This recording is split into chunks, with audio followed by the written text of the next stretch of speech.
You're listening to KFWB News Talk 980. My name is Les Brown, and we thank you so much for joining us today. We are talking about anger, how you handle anger. Have you ever just been in a situation and out of nowhere, you lost it? You just blanked out. Something happened, and you were surprised, and how you reacted to it. The number to call is 888-539-2980. That's 888-539-2980. I want to hear from you. Call right now. I want to know how you dealt with it, and have you been able to get that under control, and how do you keep that under control? What do you do? Sometimes I think I've got it together, and then something finds a way to get through my defense.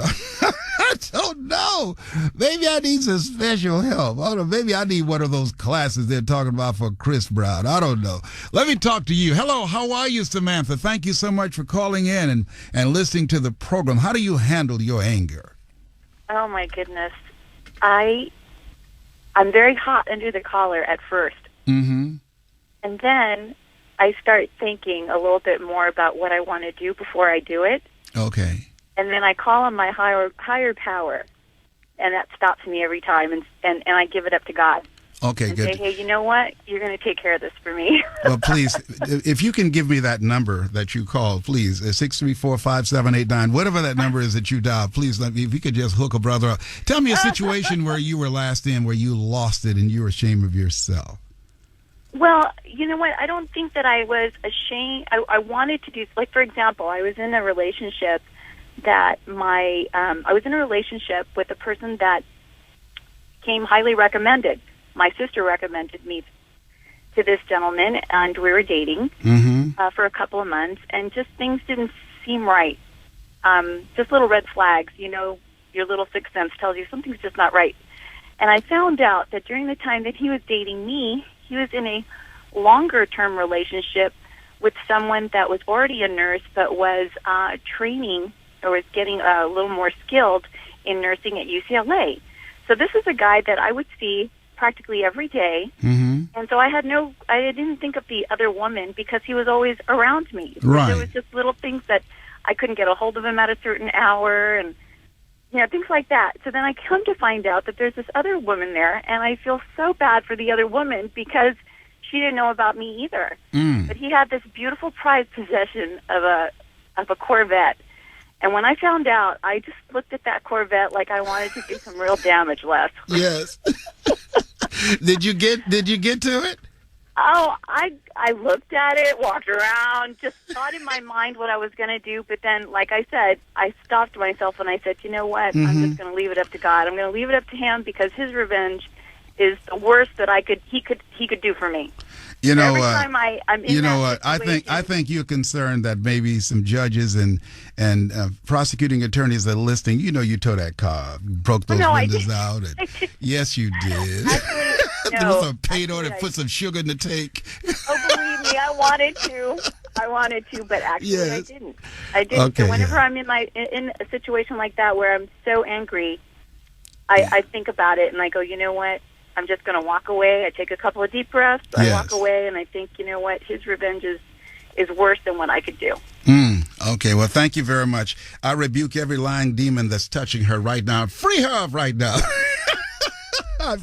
Listen, you're a good sport. Thank you so much for listening.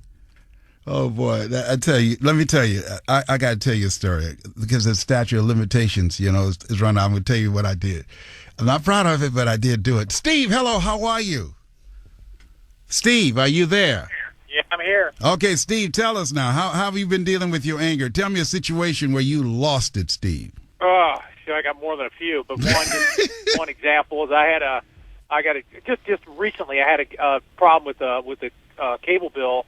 I switched over my service, and it may not sound like it's that big a deal, but I got my bill and it was like almost double what I thought it was going to be. The guy lied to me about what the transfer cost was going to be, and I lost it. I got on the phone. I was on the phone for an hour, screaming back and forth, getting transferred around, getting all worked up. Just as an example. And then I had some other situations that occurred where I just lose it, and then I feel really bad about it. And a way to kind of release the anger, because anger's not good for you. No, it's not. Is to I've cried it out. You know, there's a couple situations. I had my brother that I lost him to suicide. It's a long story. I don't want to get into that, but I had a lot of issues with that, and So I just angry about things I can't control. Yes. So basically, I get to the point where the anger, there's a fine line between the anger and the hurt.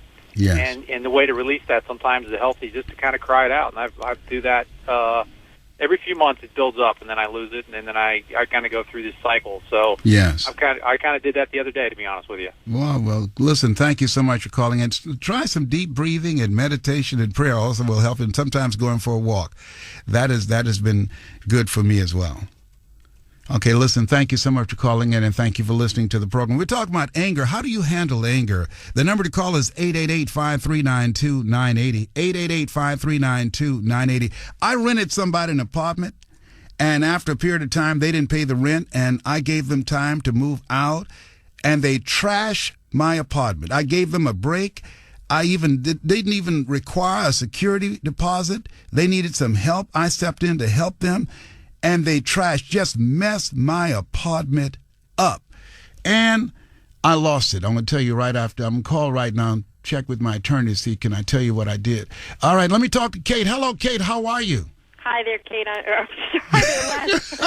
Kate. You're last. Sorry. It's so good to have you on the program. Tell me, when did you ever lose it, Kate? You know what? This is more a story about how I lost it internally, but had to maintain my cool externally. Okay. And, one of those, you got to lose the battle sometimes to win the war. Yes. I was a foster kid like you, mm-hmm. and in my early 20s, I did a lot of volunteer foster work and volunteering with young foster kids, and had a little girl who was 5 years old, and she was in an institutional foster home. Yes. And she was being transitioned from that placement into the adoption track where she would be available for adoption. Yes. And I would go to see this little girl 3 times a week. And I showed up for one of my visits, and they told me that I had to come to meet with some of the folks who ran the place. And I showed up, and there were some social workers and the head of the volunteer division, and they said that sadly I would not be able to see her again because she was being put into adoption track. And she was very attached to me. I was the only regular person outside of the people that worked at this facility who had contact with her. And they were very concerned about her not being able to attach to an adoptive family. So they were trying to basically break down the attachments she had, which I don't necessarily agree with. But and I said, well, I'm glad that she'll have the potential to find a family, but can't I just say goodbye to her? Mm-hmm. And they felt that would be too emotional. Mm. And so they wouldn't let me talk to her. I have to tell you, internally, especially having been a foster child and understanding how painful it is to lose people in your life. And not have any closure. How hard it is to attach to them. So that when you have one, to have them just disappear on you, I So what happened to you internally? Oh, it remains one of the most devastating things I've ever had to deal with. And to this day, I have never had an opportunity to see that little girl again, to let her, to just say, I will love you for the rest of your life, no matter where you are. Yes. And you know what? And what you might run into her, though. I couldn't express really the depth of my anger or frustration because I recognized that it was just going to limit me further in my ability to be involved with this girl or with other foster kids. And I had volunteered at this place for some time. That's right. So you couldn't do that. You couldn't go there. I couldn't do that. But what I did, what really blew the gasket for me, and I still had to hold it in, was I was permitted to contact her social workers to see how she was doing. But I couldn't, talk to her directly. And when I called to see how she handled this news that she wouldn't be seeing me again and that I hadn't shown up that day, they said, we just told her your work schedule changed, so you wouldn't be able to come by anymore. I just thought, you told a child I've been involved with for years that my work is more important to me than she is. Wow. Whew. Now, see, you get my blood pressure up. Now I've got to take a garlic pill or something. Okay. Listen, thank you so much for calling in, and thanks for finding a way to manage your anger and not going there. Thank you. Hey, listen, we're talking about handling anger. How do you deal with that? And the number to call is 888-539-2980. That's 888-539-2980. Got something to share with you. You're listening to KFWB News Talk 980.